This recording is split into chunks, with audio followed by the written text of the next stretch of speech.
I'm going to look at a similar triangles question. This is SAT test number 3, section 3, the no calculator section, and question 20. So question 20 tells us that in triangle ABC, the measure of angle B is 90, BC equals 16, and AC equals 20. So let's stop there and recognize that this is a good question to draw yourself a picture for. So I'm going to use this nice space over here and draw a triangle. It's a right triangle. And we have, it's A, B, C, and B is the 90-degree angle. And it tells us that BC equals 16 and AC equals 20. All right. And then triangle DEF is similar to ABC, where vertices DEF correspond to vertices ABC, respectively, and each side of it, triangle DEF is 1/3 the length of corresponding side of triangle ABC. All right, so that's quite a mouthful, but all it's saying is that we're going to draw a second triangle, smaller, also a right triangle, and DEF correspond to ABC. So E is our right triangle or right angle, and we know that, so DEF, everything is 1/3. So we're going to have 20 times 1/3, that equals 20 over 3. So I'll just write it that way. 20 over 3 and 16 over 3. And then it's going to be asking for the value of sine F. So a couple of things. Remember, sine, when we're dealing with right triangles, remember SOHCAHTOA.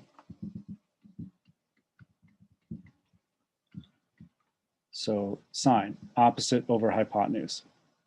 So that's this side over our hypotenuse, so DE over DF. So we need to find DE. Well, let's go back here and find AB, and then we'll just divide it by 3. And to do that, so there's a couple things you can do. You can use Pythagorean theorem, definitely. We can say that, remember Pythagorean theorem, C squared is equal to A squared plus B squared. So we can do that, but it's very handy to recognize that 20 is a multiple of 5 and 16 is a multiple of 4.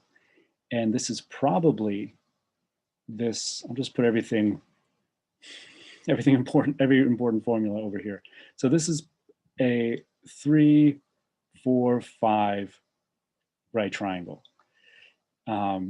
just scaled up by a factor of 4. So we multiplied 5 times 4 and gotten 20, 4 times 4 and gotten 16. So 3 times 4 is 12. And we can check this. You can check this on a, well, you can't check it on the calculator on a real test, but you can check it. We can check it now. And so this triangle, this 3, 4, 5 triangle, so this is just saying, so remember, if we plug this in, we know that this is true. We get 5 squared is equal to 4 squared plus 3 squared, or 25 is equal to 16 plus 9, and it is 25 is equal to 16 plus 9. So, so this is a really important triangle to remember if you're not familiar, and to be able to recognize it in this scaled up form, because you could do this even without a calculator, I'm sure, but it just saves you some time and a little bit of headache. So we know that AB is 12. That means that DE is 12 over 3, or we can say 4.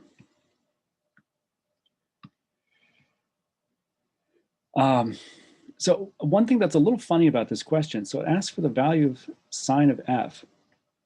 But remember, if these triangles are similar, they're proportional. And sine is just a ratio of side lengths of the triangle. So the ratio of side lengths for two proportional triangles, it's going to be the same. So sine of C is going to be the same as sine of F. So we could for sure say that sine of f is equal to 4 over 20 over 3. It's true, but we can also just maybe save yourself a little step dealing with that fraction and say that sine of c is equal to 12 over 20. And then reduce that. Let's see, we can divide top and bottom by 4 and we get 3 over 5. Now, if you didn't do it that way, so this is the answer, 3 over 5. But if you wanted to follow this through, remember when you're dividing by a fraction, you have to flip the fraction and multiply. So 4 over 20 over 3 is equal to 4 times 3 over 20, which is equal to 12 over 20, which is equal to the same 3 over 5. So we just proved that sine of f is equal to sine of c, but if you knew that ahead of time, knowing what you know about trigonometric proportions and all of that, you could have saved yourself the trouble. But in any case, 3 over 5, that's what we're looking for.